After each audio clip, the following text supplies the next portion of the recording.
It's like almost every single show. We have a mishap, you know. This always happens at the very beginning, right before we start. But hey, we're here though, and it's a Freestyle Friday. How y'all doing out there? It's Emos the Witness, and I'm back for the Field Show, as you know. Stands for what the fuck I look like, right? And we're here to dive into politics, news, social issues, and get into the news of the day and dig into these topics. As you know, I'm downtown at 120 East Market Street. You can catch me live every Monday, Wednesday, Friday at 120 Wave One Media. Come down here and get you a show. I'm downtown with two of the hottest producers in the media, Malik and Wyatt. Hey, birthday, Malik. I mean, Wyatt. Isn't your birthday today? Is that right? I don't know if nobody can hear you, but yeah, how old are you, man, today? 20, man. Look, I'm doing some young bucks. I think Malik, you're 19, right? No, I'm 17.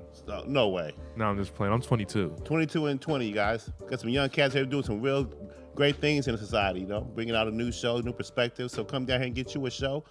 Malik, let's get into the news of the day. Again, like I said, it's a Freestyle Friday. We'll cut back on the intro and get into the background as we do. We segue. And like I said, I am Emos the Witness. I am your host. I am your guide. I am your referee. As we dive into politics, news, we discover what's going on in various issues, and we try to sort through them together because I don't know about you, but I was very dismayed and very annoyed and upset at what happened in 2020 in our elections. And actually, beyond that, in 2016, I told myself, I'm going to go ahead and give me a show. I'm going to develop a show and kind of speak my mind, speak my truth, and kind of lend another angle.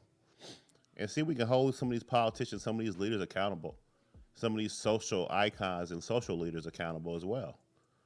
Whether it be in corporate industry, corporate America, whether they be in Hollywood, whether they be in sports, whether they be in politics and media, but mainly in politics. That's where the leadership is. That's where the votes are. That's where the laws are made, right? That's where the pot is stirred. Politics. But today's a Freestyle Friday. I'm going to get into some politics. I'm also going to dive into LeBron James or Leroy James. And his recent tweets regarding the most recent police shooting, Miss Michaela Harris, I believe. We're gonna talk about that a little bit. Talk about again when leaders that are influential go rogue, or not go rogue, but are loose with their words, or maybe kind of knee jerk with their reactions, and they end up sending out a tweet or two, or leading you on an emotional run that's probably not based totally on accurate information or fact, or is not objective enough, or it may be another situation where a leader is spewing their influence on you for a purpose, for a reason, to guide you to a certain direction or a certain result. Is that in your best interest? Are we at a point where we're going to be dividing America still after these two incidents? Or are we going to try to find a way to kind of bridge the gap and kind of bring ourselves together? And our leaders aren't doing a good job of spreading that kind of message from the president on down. I have examples of that today on the show. We'll talk about Joe Biden and his rhetoric regarding just his history. I mean, it's been a history of Joe Biden race baiting. And I got some video, Alveda King talking about that. I want to bring that up and bring it to perspective. And I guess, again, like I said, politicians and leaders that are in office spewing tweets and that are reckless in nature. And it doesn't seem that we're headed in a direction. It does not seem we're headed in a direction where we're trying to heal from these issues or solve these problems when it comes to police brutality, police killings, or when it comes to very social problems in general that divide us, that are based on race and nature. So, I mean, like I said, this is the season of division. It's been that way for a few years, almost a decade now, and there's been no end in sight. We have these, nothing new under the sun, right? We have these same issues going on every day, and it's we get to a point of heightened emotion, but nothing gets solved. We'll probably have another one probably next couple of weeks. But I don't want to get into that right now. I want to get into like life. I want to get into some issues. I mean, like I said, me, I bought a dog. It's been a very weird week overall for me. I bought a dog, trying to get my daughter to school on time. Just kind of things have been going up and down when it comes to that. But today I finally got my daughter to school on time, Malik. I finally did it. But the thing, 5 months in the making, man. The thing is, I cheated a little bit. Like I said, you ever leave the house and have half the bathroom with you and half your clothes with you? Like I'm talking about, I had like you're holding a bunch of teddy bears. I went to the car with my house shoes on, had my sneakers in my hand, socks in my pocket. I took both, wife mad at me because I took the lotion and both brushes with me when I got in the car. You know what I'm saying? I'm taking all these toiletries. I'm going to take all this and get all cleaned up in the car on the way to school. You know what I'm saying? I'm rushing. Every light I'm putting on lotion. I step out the car at the light at Fall Creek. I step out the car and put on my socks and my shoes. We're getting totally dressed on the way to school. It's only a 10-minute drive. I got to do better, man. But I was thinking that's the way, when you're doing that kind of shit, when you're brushing your teeth at the light, and you know what I'm saying, your kids in the back seat just staring at you. That's how kids get left in cars. You take your ass to work, man. You park in the back parking lot. You sprint to the front. You sprint to your desk, and you leave your child in the car. Because you thinking the whole time you trying to get dressed, get ready for work. I'm so glad I left corporate America, man. Have you ever done that before? Sounds like you're talking from experience. You know what? I'll tell you this. I've never done it before, but I've came close one time. But only through thought. But I understand how people can do that. I understand how parents can be rushed and zapped in the morning or just kind of like, I mean, I don't know. Because, you first ask yourself that question, like, how the hell do you leave your kid in the back seat? You know what I'm saying? How the hell do you do that? Now, there's some people that I think, there's some cases, of course, that I've seen that's just been intentional. Motherfuckers leave their kids in the back seat and they go to the damn beauty salon for 3 hours. What kind of hot shit car. Is that? In hot Georgia. What kind of shit is that? You did shit on purpose. Motherfuckers like, I am done with this kid. I'm going to the club tonight. It's over. I'm doing a club and then I'm doing 20 years. But some motherfuckers really be rushing, cornflakes on his blouse, really got good intentions. And they just like, fuck it, honey, I'll just shave in the car. You know what I'm saying? And they think another person taking the kid to school. And they just speeding through the streets, man, brushing their teeth and all that shit. And they just jump out the car and just run into the office. You're like, oh my God, where is Joey? Well, Joey's in the motherfucking parking lot roasting. Quite frankly. Quite frankly, that'd be fucked up. Somebody at the water cooler. Either quite frankly, because your son's outside roasting. I just checked. I went to Panera Bread and I just saw his ass while I walked by your car. Just want you to know that your son's not at daycare right now. I'm sorry, y'all. It's Freestyle Friday, and I got to remind myself it's a podcast. I know I'm out here on the street. I just saw like a little girl walk by again. I guess they must live next door. She's gonna hear the potty mouth in the afternoons and the mornings. Sorry. But yeah, like I said, parenting is just, it's fun, man. I get ready, man. Get ready, Malik. I'm trying to tell you, man. I'm knock on wood. I am your indirect source. I am your guide, man. When it comes to your family future, man. You know what I'm saying? You can remember, I remember emos went through that shit. I ain't going through that shit. My kids going to school on time. But I don't know. I just know I'm tired of getting these K&G instant messages pop up on my phone talking about 50% off big clothes. I know I'm big. And the thing is, I appreciate the deal because that's a good deal. You know what I'm saying? 50% off, but it's big clothes, and I got to go to lose weight. You know what I'm saying? We talked about this. They say big clothes. Let me read this text. This text says, "There's no way." It almost says big shit, but it says big. Let me find this text message. About every 3 days, I get a K&G text alert. I went there one motherfucking time looking for a black shirt for a funeral. You know what I'm saying? I'm big now, so I'm trying to lose weight. So I gave my phone number, now I get texts. But see, I don't want to delete the texts because it's a good deal. You never know. It's a good deal, and you never know. Maybe I won't lose the weight. Maybe you won't see my goals right before your eyes appear and happen. You guys, I don't want to fail you. But I don't want to lose this vital information. I don't want to hit the STOP. I don't want to hit stop and stop getting messages, Malik. You see what I'm saying? But I do want to eventually hit stop and be like, yeah, because I did lose 50 pounds, motherfuckers. I don't need K&G no more.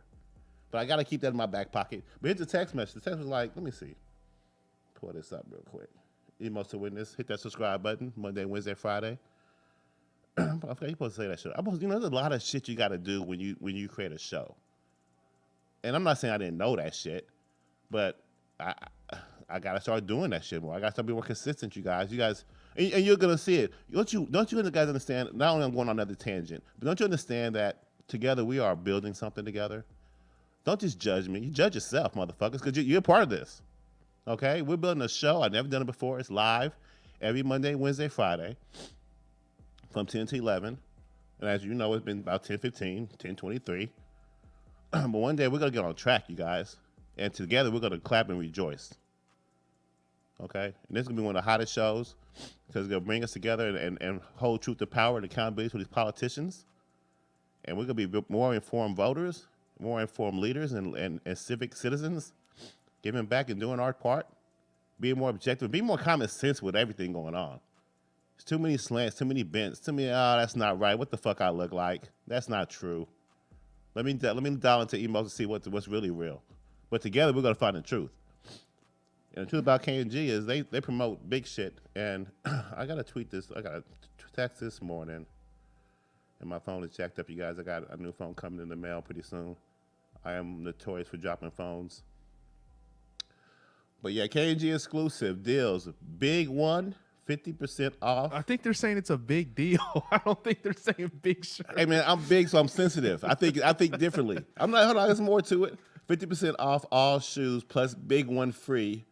All linen, Umo. What is Linea Lumo suits? Plus 20% off everything else. They gave me a code. It ends on April 25th. Here's the important part about me. Here's the important part, Malik. Help for help. Stop to quit. I don't want to hit stop yet, man. I keep sending K&G keep sending me these text alerts. Okay, because I'm gonna keep. No, man, it's for big people, man. I think they're saying big deals. I don't think they're saying big shirts. What? Who would even phrase it like that? Yeah, we got big shirts for sale. I just know I walk in, I feel a little insecure, and it just like there's an exclamation mark after deals, and it says big one. It's a big one. It says big one. Okay, you might be right, but 50% off all shoes plus big one free. All Linea Umo suits. What the fuck is that? I wouldn't even want to wear one of those suits. But anyway, we're gonna track my progress over the months because it's gonna take some months, you motherfucker. It's gonna take some time, and those who watch live on the video feed, we're gonna judge my weight loss based on the measurement of my neck. Okay, as my neck shrinks, I want y'all to hit that chat button, and say, "Hey, damn, I see it, I see you, Emos, I see you, I see the trim, I see that turkey juggler going away, that turkey neck." I'm not afraid to talk about myself. I'm not afraid to I'm trying to be an open book. Life is easier that way. When you talk about yourself, you laugh about yourself, you love life, you eat good, but you do it in moderation. I'm learning. The parenting, all that shit. Cut the stove off. Cut the iron off. You got a child right there. Wrap that cord up. She may step on that cord and fall. Iron hit her in the head. I'm learning of all the possibilities. Freestyle Friday, you must have witnessed. Hit that subscribe button. Every Monday, Wednesday, Friday. Catch me live. YouTube, Facebook, Twitter, Instagram. Website is coming soon. I'm telling you, it is. Trust me, it is coming soon. Okay? We will have editorials on there. I'm going to be speaking my mind through articles. Hopefully we'll have interviews on this show. You won't hear my voice all the time, just one voice. We'll get more diverse with this. Okay? But yeah, like I said, one of the reasons why I started this show was to hold truth to power and speak accountability towards our leaders and what they're saying to us in their messaging and how it affects us and is it true or not? Where does it lead us? Okay. And LeBron James came out, with a knee-jerk reaction to the McCalla Harris shooting, and just give you a little bit of background information on that. McCalla Harris, hold on, let me see. I was actually looking at something. I got distracted, but let me go to this article on ESPN. LeBron James explains why he deleted tweet on police shooting of Ma'Khia Bryant. Now, yesterday, a little background. Ma'Khia Bryant was a foster care teenager, I believe. Her and her sister was in foster care. I read a pretty sobering article about how she missed her mom and everything, and she apparently got into a altercation, two black girls fighting. Police were called. Now, immediately when the police came, she had the knife in her hand and she was already attacking this girl. And I didn't see the video. I just read the article and it described what happened. I don't like seeing people get killed on the live video. Definitely a teenager, anybody getting shot. I mean, I can visualize it through the description of the reading. I don't need to watch it because I'm not some kind of gory freak. They need to see that kind of stuff. But the tweet was, like I said, I'm going to read the response to the reason why he deleted the tweet, and I'm going to read you the original tweet. So this is the response LeBron gave when he about why he deleted the tweet. Anger does, I guess he meant to say doesn't, but he said anger does any of us any good, and that includes myself. Gathering all the facts and educating does, though. My anger still is here for what happened to that little girl. My sympathies for her family, and may justice prevail. I'm so damn tired of seeing black people killed by police. I took the tweet down because it's being used to create more hate. Now, I took the tweet down because it's being used to create more hate. This isn't about one officer. It's about the entire system, and they always use our words to create more racism. I am so desperate for more accountability. Now, the accountability is the new you know social justice warriors, Democratic Hollywood elite media term that they're going to use to push this agenda through. It's kind of like Me Too. Now it's accountability. Valerie Jarrett. Can you go to that quick Valerie Jarrett tweet real quick right next to you? A black teenage girl named Makai Bryant was killed because police officers immediately decided to shoot her multiple times in order to break up a knife fight. Demand accountability. Fight for justice. Black Lives Matter. That's Valerie Jarrett. She is former Obama. I don't think she's. I think she wasn't a foreign policy. She was an advisor, but she is deep in the foreign policy realm, and she's also very. She's definitely gonna get a very. She's definitely gonna get a expose. Definitely get a Wednesday politician review, corruption review by me one of these weeks on Wednesday. Her background is very very suspicious, to say the least. But yeah, she's actually Obama's roommate. I think she currently stays in Obama house after they left post-election. But yeah, she's also spewing that accountability message, and she's off message with this. Let's go back to the LeBron James article real quick. The original tweet from LeBron James after this incident happened. You go back up to the top. It's right there. Just come down a little bit more. You're next. Accountability. He goes. The since deleted tweet by James showed a photo of Officer Nicholas Reardon, who is white, with the accompanying caption, "Your next accountability," along with the hourglass emoji, this past Wednesday. Now, the body cameras footage released by the Columbus Division of Police showed the officer identified Wednesday as Reardon getting out of his car at a house where police had been dispatched after someone called 911 saying they were being physically threatened. As the officer walks towards a group of people on the driveway, Brian can be seen swinging a knife wildly at another girl or woman who falls backwards. The officer shouts several times to get down. Bryant then charges at another girl. This is Micaiah Bryant, or a woman who is pinned against a car. Now, from a few feet away, with police on either side of him, the officer fires 4 shots and Bryant slumps to the ground. The knife lies on the sidewalk next to her. Bryant is then taken to the hospital where she's pronounced dead. So, police are trained to save lives. They are our barrier between crime and violence. They're trained in this situation. The lady had a knife and she was about to stab this girl on this car. As soon as he got the car, that's what the police are. They're trained to stop that. In a situation where there's immediate violence, hey, pull the gun out and you shoot. If you don't have time to warn them, you still have per protocol to shoot. Now, what should an officer have done in that situation? Let the person get stabbed, or anybody else get injured potentially? According to Valerie Jarrett, it was just a knife fight.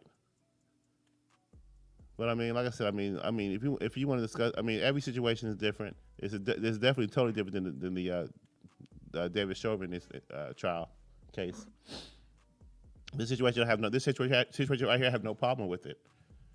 This police officer protected another person's life. But again, just like the David Chauvin case, you see Hollywood elites, sports icons, politicians using this race baiting, using this to their advantage, using this to gain votes, using it to sway and change your opinion about something, or give you or push you a certain way. In this situation right here, LeBron James he's gaslighting. He's lying. He's lying to you on how this is being presented. He clearly said, "You're next." Hashtag accountability. Now that doesn't divide. That doesn't divide you from another group. That does not bring you together. I don't know what does. That does not bring anyone together. This kind of situation right here. This kind of talk from someone who is so influential. Now the Fraternal Order of Police came out. They represent a lot of police officers, man. Almost like 350,000 police officers are represented by the Fraternal Order of Police. They come out bashing LeBron James, how reckless his words are. Of course, we all know not every police officer is bad, right? But when are we gonna get past the emotion? When are we gonna let when these incidents occur? When are we gonna get down to the facts and let those facts come to light more, so that we can have more discussion on how to fix these issues?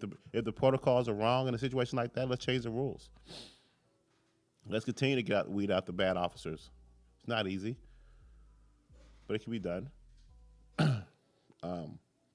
I just think that the media, certain leaders lay it on thick, and some things aren't as bad as it seems. I walk around this country very often, and I see a lot of good. I see a lot of people saying hello to each other, just being genuinely nice to each other. I don't see a lot of hate.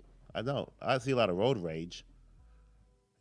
But I just think sometimes we need to kind of look back and take things in a bigger perspective, and kind of, like I said, watch out for what people are saying to try to make you feel a certain way. Yeah, it's heartbreaking to see that child get killed on video. It is. But we should not be immediately starting to bash police. I mean, eventually they're not gonna be able to understand or even be stuck or be frozen on how to do their jobs. All right, what we need to do is weed out the police officers who are in fear. Who operate that badge, but they're naturally scared and fearful. That's what's doing a lot of the stupid killing too. Bypassing your training and your rules and relying on fear to handle a certain situation, and it ends up bad. This whole week has been kind of weird. And, you look at these, you just look at these kind of tweets, and it's like, this is reckless. And you see Valerie Jarrett, saying, this is 2 days ago, this is right after it happened. A black teenage girl named Ma'Khia Bryant was killed because an officer immediately decided to shoot her multiple times in order to break up a knife fight. Demand accountability. Let's demand accountability for you and that Obama administration and all the bad policies. When are you guys going to quit skirting and quit hiding behind your lawyers? Huh? When we going to really have a full talk about Benghazi? When we going to have a full talk about these drone strikes you guys had? How about when we going to talk about all you infiltrating the Secretary of State offices in the United States during the 2012 election? When are we going to really get full accountability of what you guys done in investigating the former president? Spying on his campaign. That really happened. And it started from the very top. And you were right there in that Oval Office with Obama when you guys had a discussion about what to do. So Valerie Jarrett, let's really get down to it. At the same time, you want to talk all the social justice, and you're just destroying the country with your division. You can't have it both ways, and that's why we got to expose these leaders and these politicians. You guys, they talk out of both sides of their neck. Play on your emotion, they race bait, and they do nothing for you but take power. Trample on our Constitution and our rights, and leave you the scraps. So we're sick of it, man. We no longer should we be used by politicians when it comes to racial views. We should be more objective and get past the emotion and get to the problem solving. When I see police shootings, when I see police killings, I don't even get emotional anymore. I get more analytical. I try to read through it, like what's going on. Like I try to get more into the why. Just more of a problem-solving perspective, not just get upset and recklessly destroy stuff and go home and sit down after a verdict. Go back to the couch and let these so-called leaders run us and tell us when to get hype and get emotional again. And the reason why I say nothing's new under the sun and why we haven't had any progress, why we won't have any continued progress on this, is because the reaction after the fact doesn't change.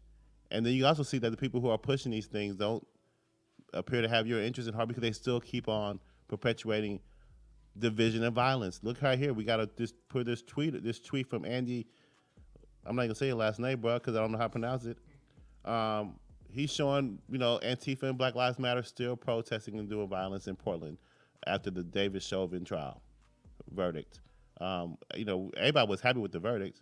We all thought that the judge was objective. We all thought the prosecution did a great job. We all thought the defense did the best job they could do.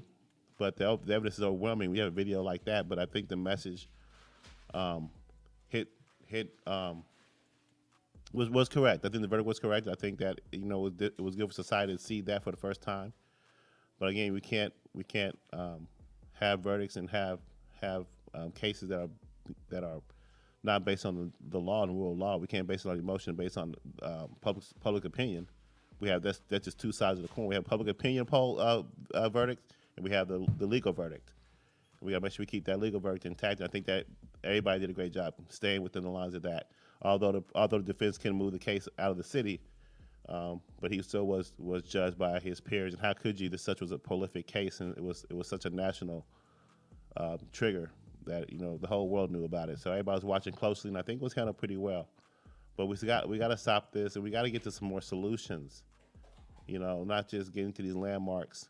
I like to see body cams. That body cam kind of shed a lot of things, to light when it came to the Reardon and the Kai Bryant shooting. So we do see progress. We don't necessarily always recognize the progress, but we also see that there's a continued push to divide this country. Look at this video, man. This is the violence in Portland. This is from Andy, and he says, despite the Sharvin murder, cancel. Despite the Sharvin murder conviction, Antifa carried through with their promise of violence in Portland. They smashed up businesses yet again in downtown. This is the shocking video. A rioter punches a responding officer directly in the face.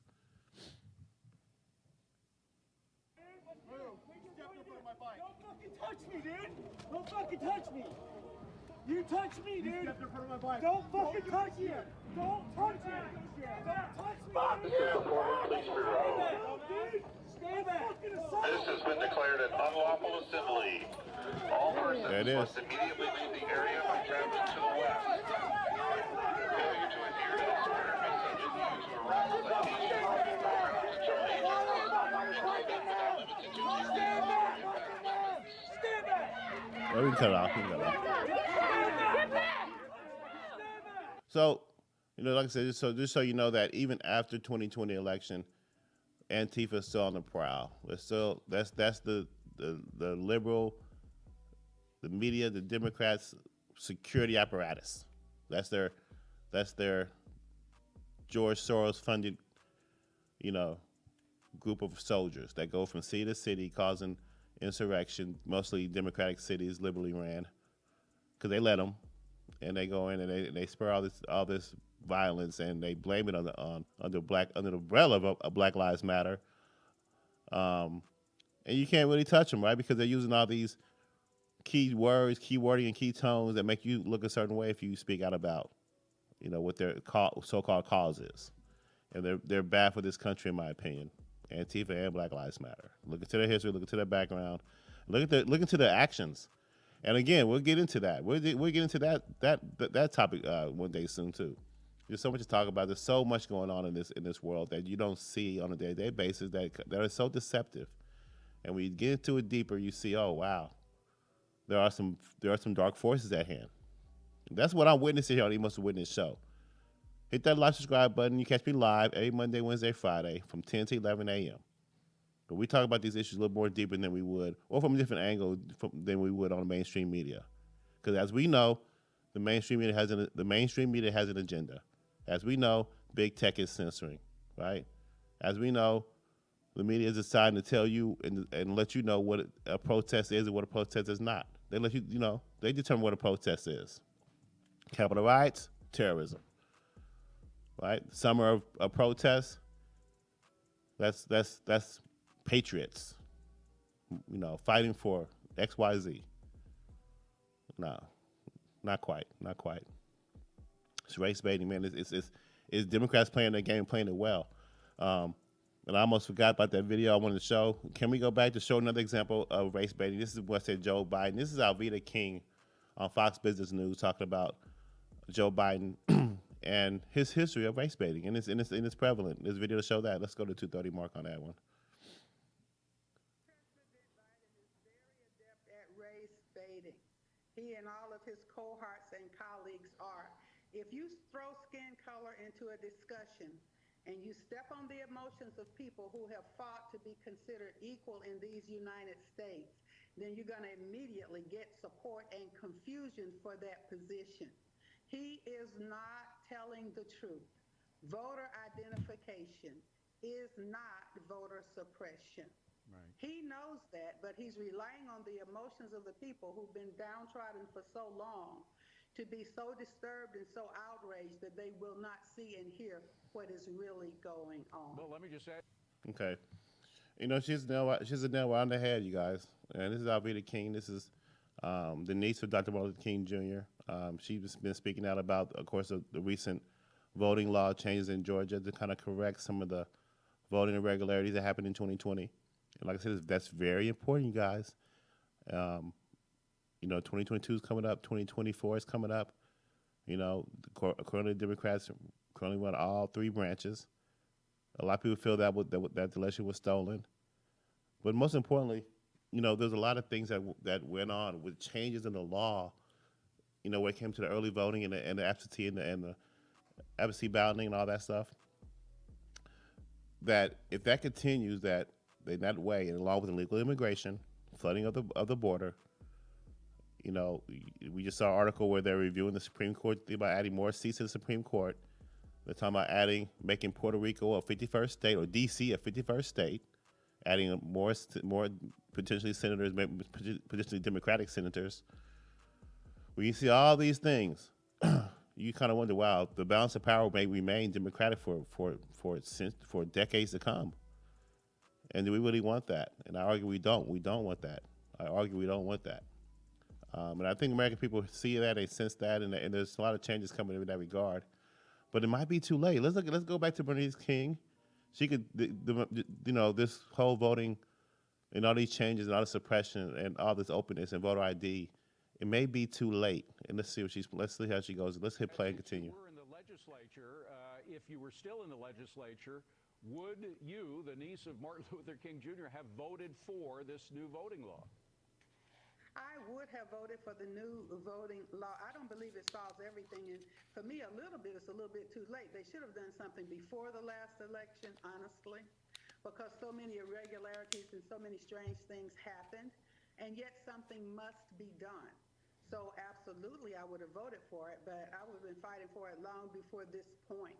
As a matter of fact, for the last several years, I've been asking people to deal with registering people to vote. I have run voter registration efforts myself through the years, and I still do. I encourage people to vote. I ask people to vote for life, liberty, and the pursuit of happiness from the womb to the tomb. Yeah. I'm very clear on that. So I am a champion of voting rights. I have fought for voting rights. Yes. And so I know that they are very important, and we are not supporting voter suppression by any means. All right, I want to move on to another subject that I know is near and dear to your... And doesn't she sound very objective, very like a leader, like she's using common sense in how she reviews policy and how she does her interview. Does she sound like she's trying to bait you to think a certain way?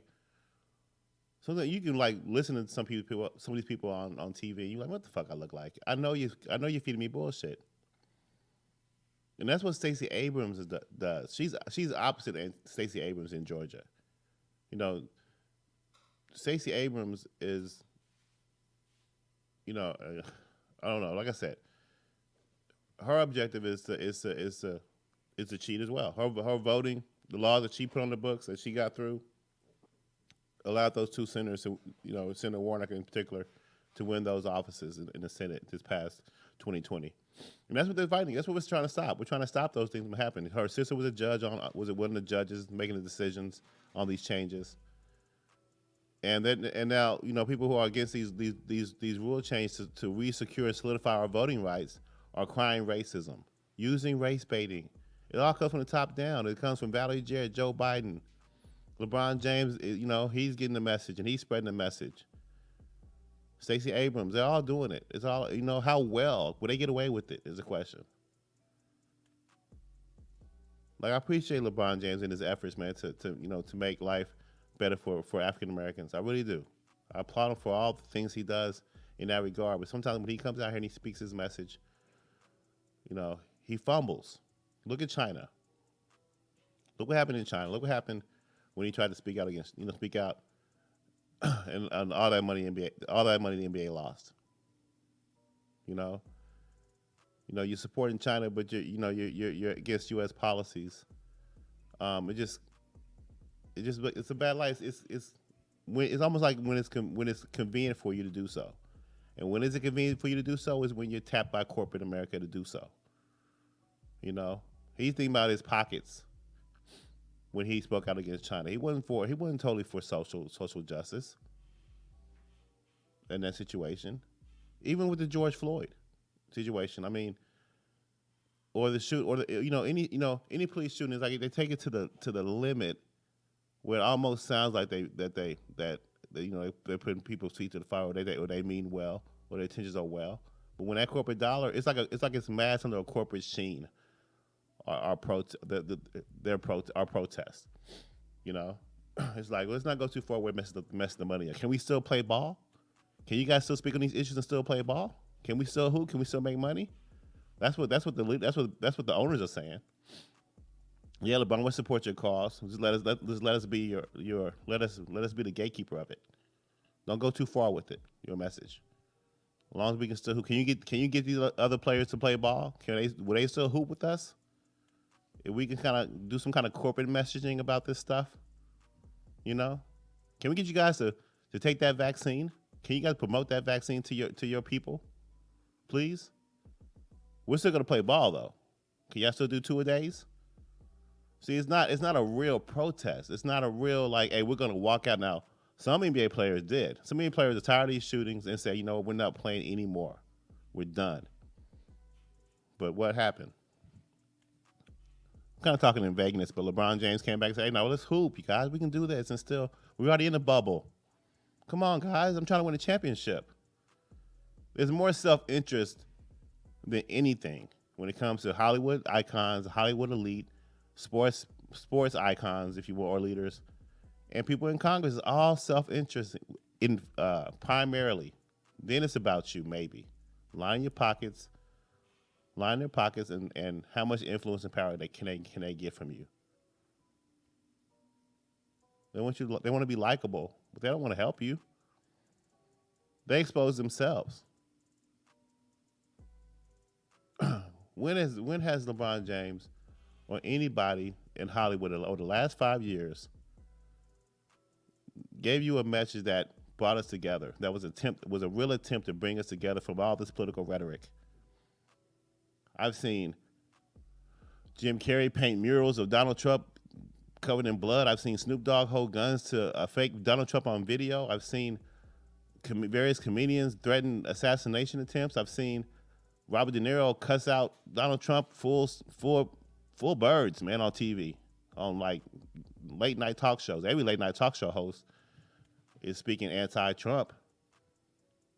But it also is an anti half of America, because about 84 million Americans are looking up like, what the fuck is up with this media messaging? I don't agree with it like one bit, but every time they open their mouths, I'm damn near feeling ashamed. Am I wrong?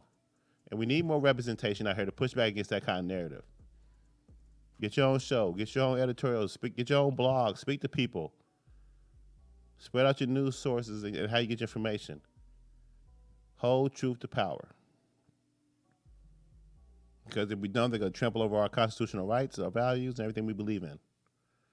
So I'm Emos to Witness. You guys want to hit the like, subscribe button. Every Monday, Wednesday, Friday, I'm from 10 to 11 a.m. Like me on Facebook, Twitter, Instagram. We're gonna grow it together. I'm just a witness. If you think I'm wrong about something, hit that chat button. Let's talk about it. Because look, if I'm wrong about something, I'll admit it. If you can change my opinion, then I'm all for it. If it's true, if it makes common sense, I'm with it. Let's not be deceived. Let's not be deceived any longer, anymore. Let's be aware, and let's make sure we make our votes count. On this Freestyle Friday, like I said, I like to jump around. I just got an article, not an article, but I just got a little tweet message that Caitlyn Jenner is going to run for governor of California, try to knock down Gavin Newsom. And let me read the headline from the Daily Mail. And my phone my phone is gone. Ain't that some shit? As soon as I put my phone up, the battery died. That's how we go. But anyway, I promise you, I just read the headline. Caitlyn Jenner is running for governor of California. She's gonna be, she's gonna do the Arnold Schwarzenegger thing. But more, I pulled it up. You can look it up. Oh, did you? Okay, is that what it is? Yeah, Caitlyn Jenner announces run for California governor. I mean, it's not like it's breaking news. Just just another celebrity trying to. I don't know. I don't want to. I don't know. Let me see. So she says she filed her paperwork at her campaign website, and donation page just went live. Jenner said a formal announcement will follow in the coming weeks. The 71-year-old long-term Republican Olympic hero, reality TV personality, and transgender rights activist had been consulting with GOP advisors as she had considered joining a field of candidates hoping to replace Democratic Governor Gavin Newsom in a likely recall election later this year. Quote, I'm a proven winner and the only outsider who can put an end to Gavin Newsom's disastrous time as governor, Jenner wrote in her announcement. Californians want better and deserve better from their governor for too long. Career politicians have overpromised and underdelivered. Oh well, we'll see more of that. We'll see how that how that transpires, how that comes out. I'll just tell you one thing. I do appreciate.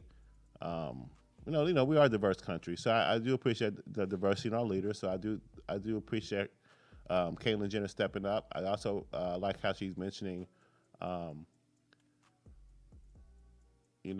long career politicians, because I'm an anti-career politician, and of course every politician doesn't deliver, in my opinion as well, over promise. But I don't live in California, but it's a big state. I'm looking forward to hearing the policies and the views. That's important. And listen to the way they want to lead and govern. I'm objective, so we'll see how that transpires. But Gavin Newsom is another liberal Democratic leader who is on the ropes because their actions have shown that they can't lead and that they put politics over the people. And of course, there has been a petition, as we've been reporting on this show, that he is almost, he's going to go through a recall election and hopefully get voted out of the office. And he should. He's done a terrible job managing that country. That state over the past 5 years. You ever heard him give a speech? Oh, gross, man. This guy, Gavin Newsom, gives a speech.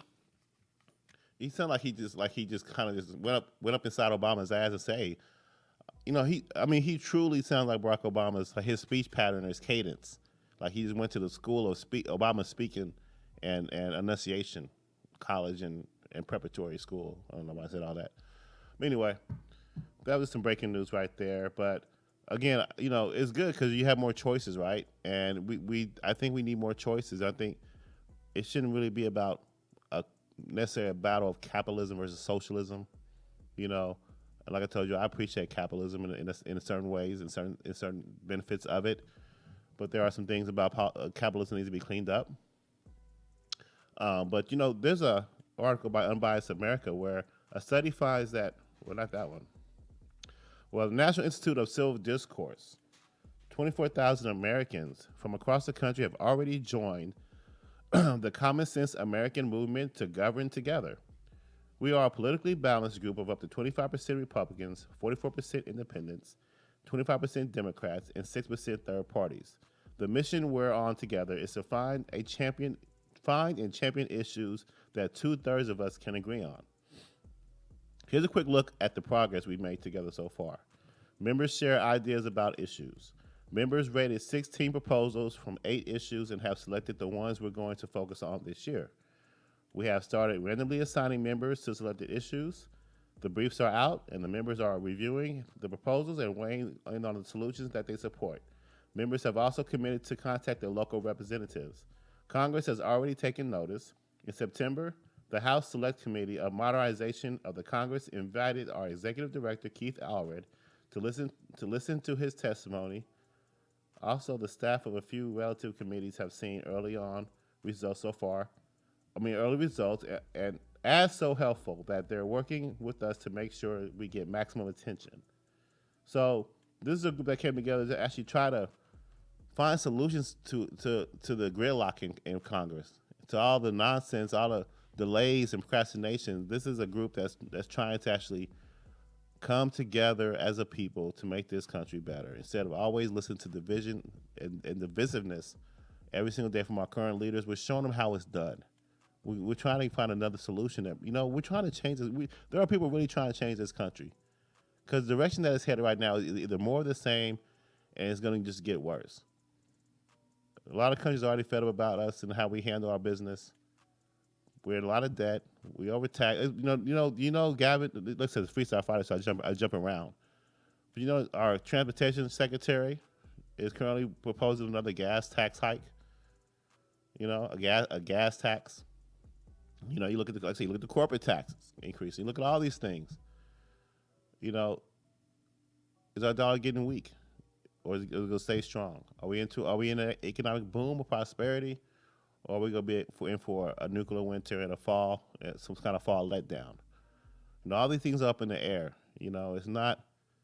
You know, it's not clear. So we have to find clarity on these issues, and it's good to see that we're coming together trying to address some of these issues that we have in some kind of organized fashion that's collective and everybody's heard. So far, our president's been passing laws with any kind of Republican support or any kind of Republican support or help. And Republicans are at the same time trying to subvert and stop this president from pursuing any big agenda, any big policy. That happens in every administration. We as a people need to demand better and make it stop. Right? How the hell can you do all that stuff at the same time you still suppress or try to suppress our votes, or you try to trample on our constitutional rights? This is reckless leadership, and it's almost a leadership that's designed to not care about you, but to try to consume power and collect enough power while they can, while they're in power. So we got to change that. And if it takes a Caitlyn Jenner to run for office, or Arnold Schwarzenegger, or Donald Trump to do so, an outsider to do so, then so be it. We should all step up like that. You know, when this country was first founded, it wasn't lawyers in Congress. There were a lot of doctors and teachers, a lot of regular Joes out there in Congress working for, you know, because that's what this is about. Now a bunch of lawyers doing lawyer speak and double talking, a two-tier justice system, crummy investigations, false allegations, you know, a biased media, a one-sided media. Everybody has an agenda. So now we need to get an agenda, people. Now we need to get an agenda. And let's push back strong against all these people, man. Emos to witness, like, subscribe button. Again, you catch me live every Monday, Wednesday, Friday, 120 East Market Street live from 10 to 11 a.m. Hit that like and subscribe button. And we're going to keep going to the show. We're going to keep pushing. I'm telling you, when it comes to the elections coming up in 2022 and 2024, you'll be ready. You'll be ready. You may want to run for office. You never know. But we need the youth to step up with bright ideas to go along with the current innovation we have in this country. We shouldn't be led by this old career politicians who want to line their pockets and put politics before the people. That's what we should want, you guys. What else do I want to talk about on this Freestyle Friday? I think I'm actually may cut off there because I was going to talk more about, you know, these liberal cities and some of this and some of the violence going on and the division going on. But that's about enough for today. I think on Monday we're gonna tackle the news even further. And like I said, on Wednesday I want to tackle another politician. I think, man, I would want to do Dr. Fauci. We haven't did a COVID update in a while, and you know he's still kind of battling. You know, people are still battling him in this double talk. So we need to catch up on what he's been saying and catch up on the latest vaccines and COVID cases and what's going on across the world in the country. So we might also talk about that too, maybe on Wednesday as well. But I want you guys to have a great weekend. I want you to enjoy the weather. It's starting to get a little nicer out here. And I want you to just stay positive, stay vigilant, and live your life. I'm Emos the Witness. I'll see you Monday, and I'm out.